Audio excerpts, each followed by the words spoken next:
બનાસકાંઠા જિલ્લાના સોઈ ગામના જજામ અને દુધોસણ રોડ પર કંડલાથી લુધિયાણા જતો મિથેનોલ પ્રકારનું ઝેર રાસાયણિક ભરેલ ટેન્કર પલટી મારતા આગ લાગતા દોડધામ મચી હતી। ઘટનાની જાણ બનાસકાંઠા પોલીસને થતા પોલીસ ઘટના સ્થળે પહોંચી ફાયર બ્રિગેડની ટીમને જાણ કરી ફાયર બ્રિગેડ તેમજ પોલીસ દ્વારા આગને કાબૂમાં લેવાના પ્રયત્નો કરવામાં આવ્યા હતા। જો કે બનાસકાંઠા પોલીસ પહોંચે તેના પહેલા ટેન્કરમાંથી નીકાળી લીધેલ મિથેનોલ કોઈ પ્રકારનો ઉપયોગ ના કરવા તેમજ મિથેનોલ ઝેરી હોવાથી માનવ અને પશુઓને ઉપયોગ માટે હાનિકારક છે તેવી ડીવાયએસપી SM વાળોતરિયાએ લોકોને અપીલ કરી હતી। આજે બનાવ બનેલો છે અમારા બનાસકાંઠા જિલ્લાના સુઈગામ પોલીસ સ્ટેશનની અંદર બનાવ બન્યો છે।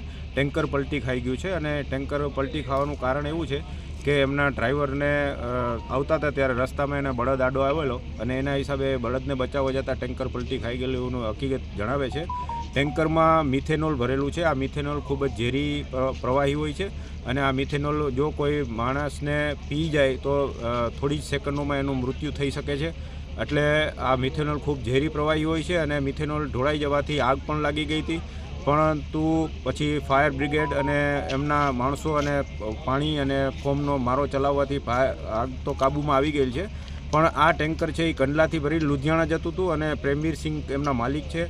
અત્યારે હાલે ટ્રાફિક ડાયવર્ટ કરેલો છે। રાબેતા મુજબ થોડી વારમાં ટ્રાફિક ચાલુ કરી દેવામાં આવશે, પરંતુ અત્યારે પ્રાથમિક દ્રષ્ટિએ અમને એવું જાણવા મળેલું છે કે આ કેમિકલ છે એ લોકો નજીકના ગામવાળા લોકો અણસમજણના હિસાબે કેમિકલ મિથેનોલ છે એ પોતાના કેરબેમાં ભરીને લઈ ગયા છે।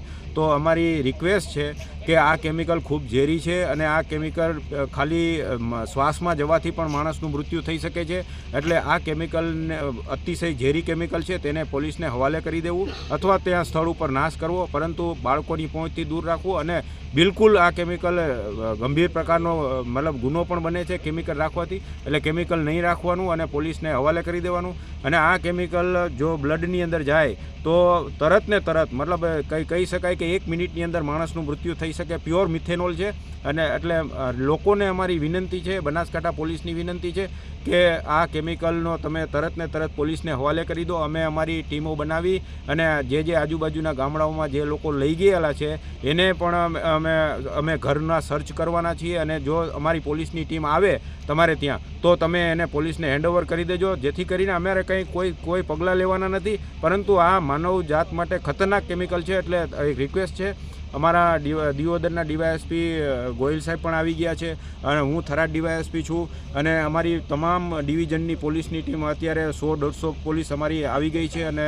અમે આ બધા ડિઝાસ્ટર જે થયું છે એના માટે અમે અત્યારે પગલાં લઈ રહ્યા છીએ। ફાયર બ્રિગેડની ટીમ પણ આવી ગઈ છે, ફાયરે ટેન્કરના જે આગ લાગેલી હતી એ ઓલવી પણ નાખેલી છે। એટલે અમારી અત્યારે પ્રાથમિક અમારે પબ્લિકને એક વિનંતી એવી છે કે આ કેમિકલ જો તમે તમારી ઘરે લઈ ગયા હોય તો તમારા માટે કોઈ ઉપયોગી નથી, ક્યાંય ઉપયોગ નહીં થાય। આ કેમિકલનો કોઈ જગ્યાએ ઉપયોગ થવાનો નથી, એટલે તમે પોલીસને આપી દેજો અથવા તમને એવું લાગતું હોય તો તમે ગામના કોઈ આગેવાન સરપંચ એની હાજરીમાં પોલીસને આપજો। તમારી ઉપર કોઈ કાર્યવાહી કરવામાં નહીં આવે, પરંતુ મહેરબાની કરીને એક આ અમારો સંદેશ છે કે તમે આ કેમિકલને તમારી પાસે રાખતા નહીં। આ કેમિકલ બહુ ખતરનાક છે।